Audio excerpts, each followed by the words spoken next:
the previous video, we basically concentrated in spherical polar coordinates, and towards the end I pointed out these two facts. In r theta r phi theta coordinate system, phi to traverse in I mean to cover the entire sphere, we the range of phi should be from 0 to pi, range of theta again is from 0 to 2 pi.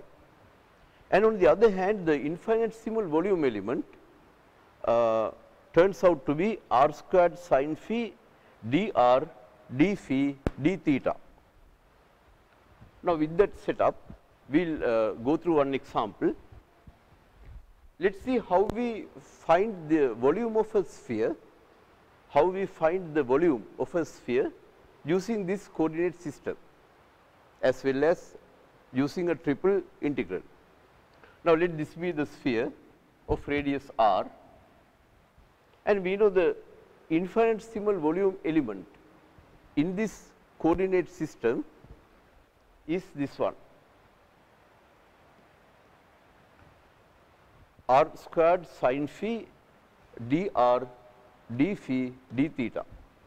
And on the other hand, in this case, to cover the entire sphere, the radius, the distance should vary from 0 to capital R. R is the distance from the origin to any point. Phi, to cover the entire sphere, phi goes from 0 to pi. Theta goes from 0 to 2 pi. Now, with this, infinitesimal volume element is this one, can be taken as dV, and it is this one. So, the total volume, to obtain the total volume, you take that infinitesimal volume element and you cover the entire sphere, that is V is the entire sphere, entire volume. You go through that entire volume and you integrate dV. Now, replace dV by r squared sin phi dr d phi d theta. Now, limits are r goes from 0 to capital R, phi goes from 0 to pi, theta goes from 0 to 2 pi. Now, to make it little simpler, to make our life little easier, you put a pair of braces like this, so that so that you can simply concentrate on this integral. Here r is the variable of integration. Therefore, remember, in double and triple integrals, the other variables are treated as constants. Therefore, sin phi should be a constant. When you integrate r squared, you get r cube over 3 here, r cube over 3, sin phi is a constant. So, the limits are from 0 to r, right. R squared is integrated like this, sin phi is a constant, limits are from 0 to capital R. Now, you plug in them, you will end up with this one.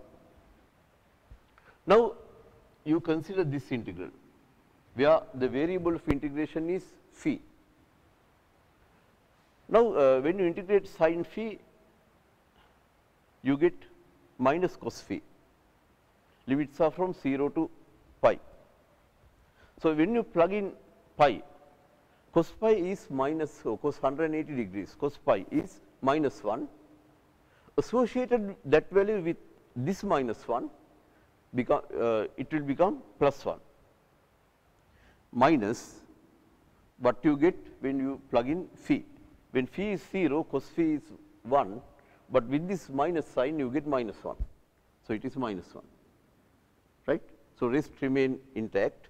So, 1 minus minus 1 is 2, therefore, you get 2 r cube over 3 here. These are the limits. Now, it is a simple integral. Theta is the variable of integration. So, you have this as a constant. So, you get theta, these are the limits, you plug in them, you will end up with the volume of the sphere as we know it is 4/3 pi r cubed. Okay, thank you.